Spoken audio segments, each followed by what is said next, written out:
लाल बहादुर शास्त्री, जब भी ये नाम आता है सामने एक छोटे कद, साफ सुथरी छवि और सादगी वाला व्यक्तित्व उभर आता है। शास्त्री जी करीब 1.5 साल तक देश के प्रधानमंत्री रहे।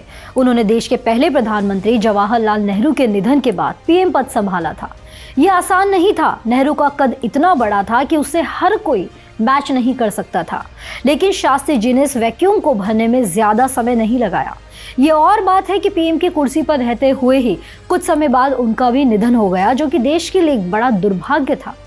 साल 1966 में आज ही के दिन ताशकंद में उन्होंने अंतिम सांसें ली थी, लेकिन उनकी मौत बहुत रहस्यमय स्थितियों में हुई थी। इसमें 2 थ्योरी सामने आती है। एक थ्योरी जिसमें यह कहा जाता है कि उन्हें हार्ट अटैक आया था, जबकि दूसरी थ्योरी के मुताबिक उन्हें जहर देकर मारने की बात सामने आती है। आखिरकार ताशकंद में लाल बहादुर शास्त्री क्या करने गए थे? तब क्या हुआ था? स्थितियां कैसी थी? आइए उस काली रात का रहस्य जानते हैं जो कभी खुल नहीं पाया। नमस्कार दोस्तों, मैं इंदु हाड़ा और आप देख रहे हैं ओजांग टाइम्स। साल 1965 की जंग के बाद भारत और पाकिस्तान में कई दौर की वार्ताएं हुई। समझौते की पेशकश सोवियत संघ के तत्कालीन पीएम अलेक्सेई कोजिगिन ने की थी। करार में कहा गया था कि भारत पाकिस्तान की सेनाएं जंग से पहले वाली स्थिति पर चली जाएंगी। इसमें युद्धबंदियों की रिहाई के साथ द्विपक्षीय संबंध सुधारने की भी जिम्मेदारी तय की गई थी। यह समझौता कहता था कि दोनों देश एक दूसरे के आंतरिक मसलों से दूर रहेंगे। इसमें आर्थिक और कूटनीतिक रिश्ते बहाल करने संबंधी शर्तें भी रखी गई थी। इस समझौते के लिए ताशकंद में 10 जनवरी 1966 का दिन तय हुआ था, जिसके मुताबिक 25 फरवरी 1966 तक दोनों देशों को अपनी अपनी सेनाएं सीमा रेखा से पीछे हटानी थी। लेकिन समझौते पर हस्ताक्षर करने के बाद 11 जनवरी की रात रहस्यमयी परिस्थितियों में शास्त्री जी चल बसे।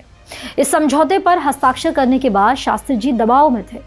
इतिहासकार कहते हैं कि पाकिस्तान को हाजी पीर और टिथवाल वापस देने की वजह से उन्हें देश में आलोचनाओं का सामना करना पड़ रहा था। तब वरिष्ठ पत्रकार कुलदीप नैयर उनके प्रेस सलाहकार हुआ करते थे, जिन्होंने ही शास्त्री के निधन की खबर उनके घर वालों को दी थी। बीबीसी को दिए इंटरव्यू में उन्होंने ये भी कहा था कि हाजी पीर और टिथवाल को पाकिस्तान को दिए जाने से शास्त्री जी की पत्नी उनसे खासी नाराज थी। यहाँ तक कि उस रात उन्होंने शास्त्री जी से फोन पर बात करने को भी मना कर दिया था। लेकिन अगले दिन जब शास्त्री जी के गुजर जाने की खबर मिली तो पूरे देश के साथ उनकी पत्नी भी सन्न रह गई थी। नैयर ने अपनी किताब बियॉन्ड द लाइन में उस रात की कुछ बातों का जिक्र किया है। वो बताते हैं कि निधन से पहले शास्त्री जी बेचैन थे।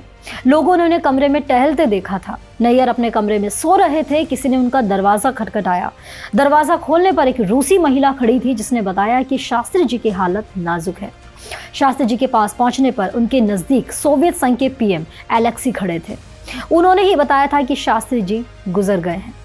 कई लोग जहां दावा करते हैं कि शास्त्री जी को जहर देकर मारा गया, तो कुछ लोग कहते हैं कि उनकी मौत दिल का दौरा पड़ने से हुई थी। लेकिन उनकी पत्नी और बेटे के मुताबिक उस वक्त उनके शव की जो परिस्थिति थी, उसने शास्त्री जी की मौत को एक अनसुलझा रहस्य बनाकर रख दिया।